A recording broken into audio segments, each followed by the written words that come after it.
So did the competition, Airbus. Airbus got very close to a deal with Ryanair, so close they thought they'd beaten Boeing. They were wrong. At a major presentation in London last month, I asked Airbus about the Ryanair negotiation. It is the case, isn't it, that Ryanair took you right up to the wire in 2002, but still he went to Boeing after that. Is it hard to do business with Michael O'Leary and Ryanair? Well, that would appear to be the case, but time heals all wounds, and the fact is that he's talking about buying Airbus aircraft now, but we're not in any negotiation with him at the present time. It was strictly business, Ryanair say, and they never got acceptable terms from Airbus. So, Michael O'Leary plays hardball. And talking to us afterwards, John Leahy played hardball back. The price he wants for airplanes, I'm not willing to match.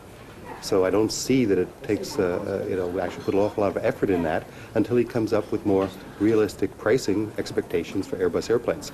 They are better airplanes, you know, and they demand a premium in the market. Michael has to realize that if he wants to do business with us. He doesn't pay premiums, does he? It doesn't seem to be the case. It's as if the word ruthless is written right through Ryanair like a stick of seaside rock. And we were to learn for ourselves just what it can be like to be at the sharp end of a Michael O'Leary negotiation. The Ryanair annual general meeting's taking place inside that Dublin hotel. We wouldn't have missed it for the world. But unfortunately, though we asked to come, they said we couldn't. Then Ryanair told us that Michael O'Leary would give us an interview afterwards, but on one condition only, that we ran every word he said uncut. We refused, but promised to be fair. And then, like a force of nature, he was upon us. Afternoon, folks. Oh, hi. Leave your panorama. It's a pleasure to meet you. Why is it you won't agree not to an unedited interview? It's very surprising if the BBC is interested in free speech. Because you won't agree to an unedited interview. if it was a live program, of course it would be unedited. No, but it's a recorded program. Yeah, as long as you don't edit it. But all you want to do now is ask the questions and then cut the answers. Sorry. If you want to agree to an unedited interview, happy to answer any questions you have. It's quite straightforward. But this conversation we're having now will be cut to suit the panorama agenda. Well, judge for yourself, but it felt like the Ryanair agenda from where I was standing. Michael O'Leary was courteous to a fault, but determined to stay in charge. Also, buy shares in Ryanair, Europe's largest, lowest fares airline. Sadly, this will all be cut out of the Panorama programme because Panorama have an agenda that, despite the fact that Ryanair being the lowest fared airline in Europe, despite the fact that Ryanair being Britain's favourite airline, this year carrying 3 times the number of passengers of British Airways, that doesn't suit the BBC agenda. Honestly, and his point was that he didn't want to be manipulated by us. You had to admire the guy. Outspoken. I wonder why they call you outspoken. They don't call me outspoken. They call me beloved, caring, sensitive, shy and retiring. I'd become the guest on the Michael O'Leary show, and he'd shown me how he does business and gets what he wants. He's built a character in our minds that we expect him to be rude, we expect him to be objectionable, but we also expect him to be rude and objectionable with airport authorities and with his competitors. And we'll forgive him if he's rude to us as one of his passengers, as long as he gives us a cheap price. And it's worked a treat. To get its cheap prices, Ryanair's customers simply have to travel on their terms. The more flexible you are, the lower the price. Imagine the ultimate Ryanair customer, ready to fly at any time to any destination without any awkward baggage. We've met him.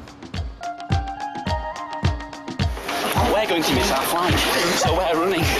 His name's Alex Reed. He's 16 and plane crazy. That was our flight calling for it.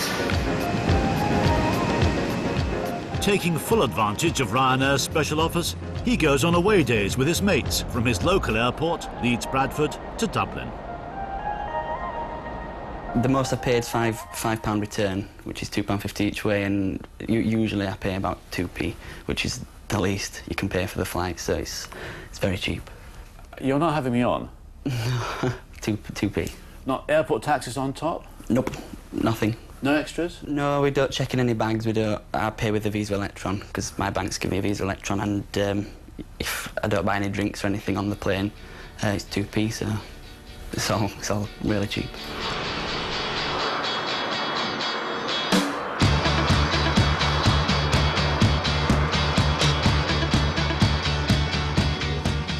Alex has just started at aviation college, and his dream is to be an airline pilot.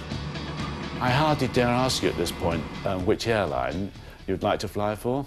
Well, clearly, I'd love to fly with Ryanair, definitely. But yeah, it's my big dream. But most Ryanair passengers aren't like Alex, footloose and fancy-free, able to pounce on the latest 2p offer and take off at short notice. Many are used to other airlines, but they've been lured to Ryanair by its low fares. And then they want it both ways. O'Leary's prices with the in-flight service they used to get. If they started adding bells and whistles to that and it involved our then having to pay a higher price to travel, then the brand is dead. Because cheap, cheap, cheap, that's what Ryanair is. That's what an advertising man will describe as brand essence. That's the heart of the organisation. O'Leary still has huge ambitions. He's built low-cost Ryanair in Europe, and next, Ryanair already owns 30% of Aer Lingus, and it's tried to take it over twice. He's talked about starting a new operation to fly transatlantic, but this time it wouldn't just be cheap. There'd be a business class and an economy class. And the economy class would be very cheap. I mean, we said 10 euros across the Atlantic, but the business class would be very expensive. The new operation wouldn't be called Ryanair, but Gary Davis says O'Leary could still be heading into trouble. How do you have a group of people that are marketing, that are managing the meanest, leanest operation in the market, and then all of a sudden you're trying to pander to the needs or the perceived needs of the business customer that wants a slightly different experience? There'd be a real risk in not being able to stick to their very, very simple winning proposition. I think you put your finger right on it. There'll be a temptation to trade up. And once you've taken that temptation, once you've taken that pill, then heaven help you. Ryanair has helped to Ryanize a whole industry. Only last month, British Airways announced that their customers will soon have to pay to book their seats more than 24 hours before they fly. Virgin are now charging for second bags. Many Ryanair customers have precious little loyalty to the brand. They're guided unsentimentally by the bottom line, just like the airline itself. They can always fly away. Let Michael O'Leary have the last word, as if I could stop him. We would like to ask you about the secret of the success of Ryanair, and we would like to ask you... There is no secret to the success of Ryanair. It comes from offering the lowest fares in Europe and providing the best customer service. That's why 67 million people this year will fly with us. And I'd like to far ask you... more people than will watch Panorama, as you know, or indeed the BBC. Vivian White flies Ryanair, and you can see the full, uncut and uncensored Michael O'Leary interview, or should I call it in-flight announcement, on our website, in which he actually says he's a fan of ours, bbc.co.uk/panorama. Next week, caught on camera. Oh! Bye-bye coffee. The ugly reality of race hate and antisocial behaviour in Britain today. Bang out. Richard Bacon discusses the issues raised by tonight's Panorama on BBC Radio 5 Live from 10:30 tonight. Take a leap into the wild next on BBC One. Prepare to be amazed by a spellbinding new series. Life is full of surprises, and that cheetah's about to show you a TV first.